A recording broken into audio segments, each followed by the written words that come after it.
Oh, here we go. So we could do. So we'll do the kid. So the kidney. So tell me about the kidney thing. So when someone transfers a kidney or another organ, they inherit some traits of the donor, like in Yeah. terms of. So I'm sorry. Yeah. So like, it's really interesting. I came across this topic on a Facebook page, which was about kidney donors and recipients, just because a member of my own family had chronic kidney disease. So I've been on this page for years, and this posting struck me. I just caught my eye. And the topic of the posting is, has anyone taken on any traits of their donor that they didn't have before? And the person said, I've heard it happening with heart and lung transplants. Does it happen with the kidney transplants as well? And like all these people, these donor, these recipients of a kidney were like, okay, for one, this one lady says, I didn't like shopping for clothes or anything. And I didn't like going to the mall before, but now I'm buying clothes and shopping like crazy post transplant. Um, Hmm. Another person said, I never used to like sushi, and now they can't get enough sushi. Another person said, I could barely tolerate spicy foods before the transplant. And her boyfriend had actually given her his kidney. And now she says, I can't get enough of like late night Takis, which are the spicy sort of snacks. And she says, spicy Cheetos. There's obviously something going on. Another person said his attitude completely changed. Um, and he doesn't like pop music anymore. He is really going into science now. Another person was like, they can't eat mac and cheese without bacon bits and ranch dressing.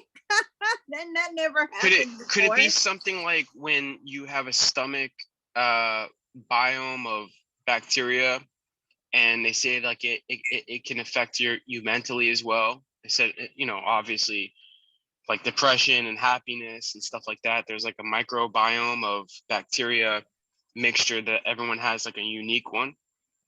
Could it be Well, something like that, or is this a cellular connection to your brain that now it's part of your body and it's part of like your whole being? yeah, so the microbiome is interesting because, of course, we have good and bad bacteria in the gut. And we should do a reading on that someday. That would be interesting. But no, this is definitely to do with their cells and their programming within their cells. So when the organ is transplanted into somebody, they're adopting their cells, and in their cells there's these thought processes and everything. We carry everything in our cells. So I just found this really extraordinary that these people took on characteristics and traits of their donors. So Yeah, it's hard to believe. it's And crazy, isn't it? how would we investigate that? Are you able to, because you couldn't do a deep mind probe on a donor or a recipient because their subconscious, would their subconscious know the answers to those questions, or you would No, have to but channel you're right. something? Yeah, deep mind probe is not going to work. We're going to have to go straight to the source itself, so the organ. So I'm going to focus in on somebody here that had, let's take a look. What would you like? Which one would you like to choose? I mean, do you want the person that now eats Tabasco sauce with their eggs? Do you want the person that hated chocolate before and now they can't stop eating it? Well, let's do three. Are they all food related? Wasn't one an attitude change? Yeah, Are they the all food one, related? yeah, this one was an attitude change, definitely. He So let's do the he's food. Let's do the food, and then we'll do another food, and then we'll do the attitude and see if there's any deviance between the three. Okay, so I have someone here that was never a huge sweets or dessert person, and now she can't get enough. So I'm going to go in and I'm going to take a look at her kidney, and it came from a male. Okay. Is the male deceased? No, he's a living donor. Okay. And he loves sweets. The kidney's talking to me. He loves sweets. Now, I want to find out why you have injected your information contained in the cells. Okay. So what I'm getting is the kidney, is, or organs are constantly reproducing new cells and shedding old cells. So when the old cells are shedding, they go into the bloodstream, they go to be filtered out of the body, they circulate throughout the whole body. And when they're hitting the brain, what I'm getting is it basically sends signals, or it basically the brain receptors are picking up, "Ooh, I like sweets." you know and so that's what's happening. It's when the donor organ is shedding the cells and it's hitting the body, and suddenly this person has a craving for different types of substances. So in this case, this person wants sweets all the time, and especially late at night. Late at night seems to be her go-to when she has to have sweets. And I'm doing a probe on the organ, and that was his thing as well. Apparently he worked very late, so very late at night when he would start getting tired. And I know this from being a dispatcher and working night shifts. Everybody starts passing the chocolate round late at night to stay awake, but that's what he was doing. He was eating sweets really late at night. He didn't want to eat another meal, and he was eating sweets late at night. So now she's taken on those traits. How long will those traits last within her body? Several years. Several years. So however long it takes for the kidney to completely regenerate. Okay, 7 years. So apparently every 7 years, the body can completely regenerate. Like it's constantly shedding cells and making new cells. But in order to completely, regenerate, or, completely recycle a kidney, I don't know what the correct wording would be, and feel free to jump in if you do. But in order to completely shed all the cells and have her own cells into the kidney, it's going to take 7 years. Okay, so that makes sense. So if you're consuming the food and then there's like a memory in the cell, or is that wrong? Is it that the sweets are essentially going through the kidney? Or No, is it a cell thing where it's on the it's cell a cell thing. level? So as the cells are being offloaded and they're circulating throughout the body, in order for the body to excrete them, but they have to do this final circulation. It seems like it's when they're hitting the brain, they're sending off the brain receptors. So, and as that cell is passing by, it's like, "Ooh, I like sweets." You see what I So mean? what else? So the attitude. So what else can be imprinted on the cellular level? Is it specific to kidneys where it's more to inherit the food cravings? Or like if you were to get a heart transplant, would you have the same effect where you had food cravings? Or is it more like, oh, well, you're more likely to have, an attitude change, for example, for a heart Oh, transplant? wow. Yeah, that's a great question. So let me look at a heart transplant. Okay. Yeah. So you're exactly right. So the heart transplant, because of the heart chakra, the heart transplant is more receptive to mood swings and attitude changes. Somebody who was completely bitter before, has a heart transplant. If the donor was full of joy and love and, happy, that again, what happens is those cells are hitting the brain, and it's saying, okay, you know I'm actually this type of person and that type of person. So it's transformational in that regard. that it can completely change your attitude. Lungs, So what I'm getting how for does lungs is oh, go most ahead. powerful. No, I'm sorry. Go What ahead. I'm getting is that the lungs, a lung transplant is the most powerful.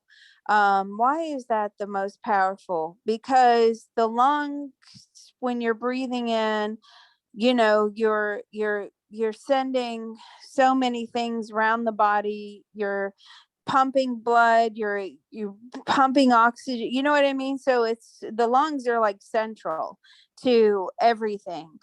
And so the lungs have a really big effect. Now, what sort of effect did the lungs have? So the lungs seem to take on a more emotional role as well. And they really, if you get a lung transplant, what I'm getting now from somebody who was like a very depressed person, you know, you take on their depression, you take on their bad traits. Do you take on good traits with lungs? No, it seems like for lung transplants you really take on like bad things. Really strange. Interesting. So how back to the heart though? How does it affect the chakra? Do you get their chakra, or does it impact your chakra? How are they related? Do you get their chakra? No, because when they die their chakra goes with them. Okay, So, but it does mhm. have an impact on your own chakra.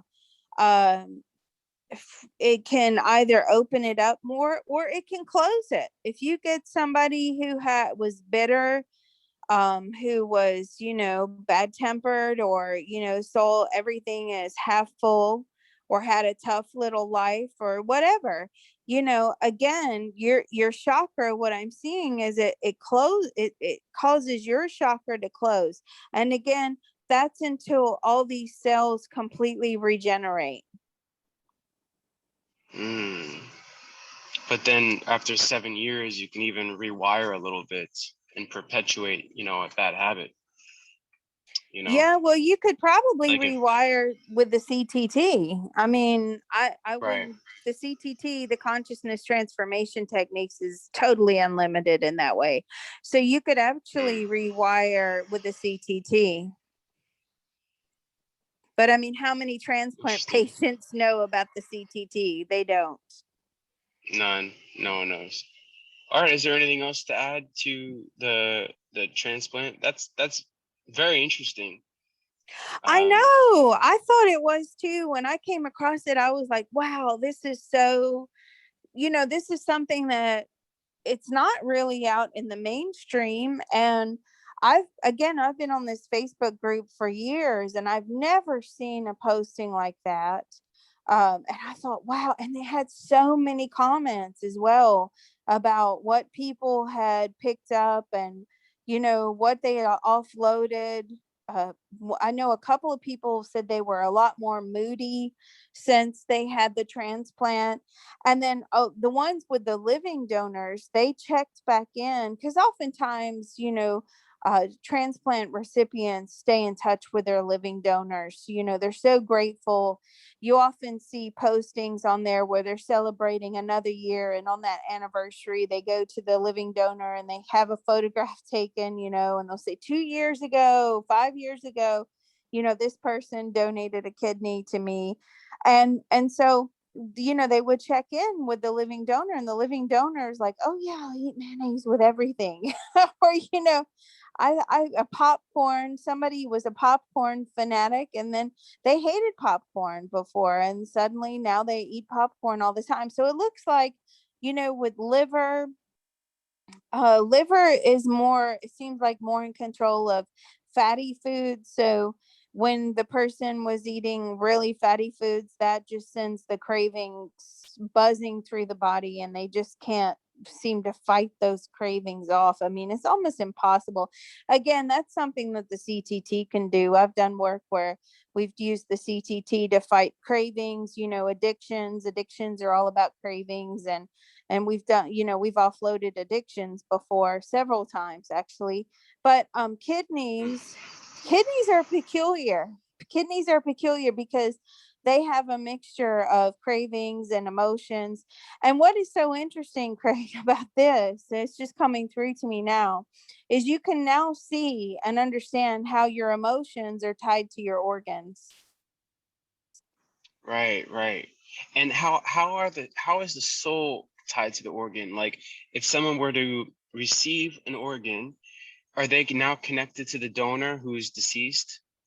Oh, God, that's a good question.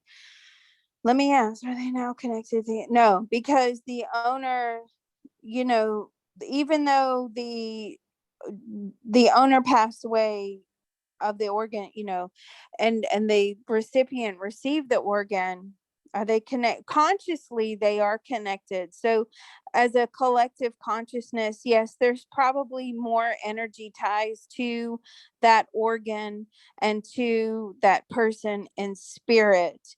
But as far as like, does the soul cling on to the body? No. The soul doesn't cling on to the body. And what is interesting about that question is that everybody, when they cross over, they see the disposal of their body. And I have actually witnessed a family member of mine when, we're all upset and we're saying bye, and that person, she was standing next to me and she's like, good riddance, I never liked that body anyway, it just let me down so many times.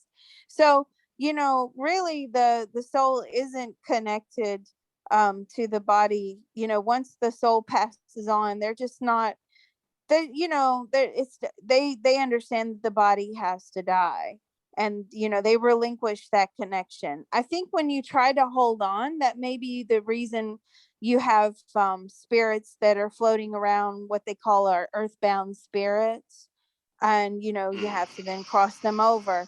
But I think that the actually, when I say that, the earthbound spirits seem to be more attached to places than the actual body. Is it good for the soul to do something like this, or is it just like a good deed, like every other good deed? Like like being a donor, is there some benefit to the soul, or is it just like, another great good deed you could do? Is there anything unique about the benefit a soul would receive from perpetuating life, essentially? Well, in some religions, they don't like transplants at all. And Yeah. yeah, I mean, I have some Jewish friends. One of my friends, her husband needed a kidney, and he came from a very Orthodox community, and none of his relatives would donate, because it was against religious. So actually, um especially if you're fighting like the organized religious code, that says you shouldn't donate a kidney, and you go ahead and do it anyway, that is like really good karma. It's just good karma all the way around. You don't know, the Makes next sense. Makes lifetime sense. the next Hmm. lifetime you may need to be the recipient, and they end up being the donor. Just remember, this is all a Right. soul contract. Right. Right. Okay. All right. Is there anything else to add? I don't think so. Yeah. I Yeah, don't that's a good think one. so. That Okay. was interesting. I really like doing stuff Yeah. like that.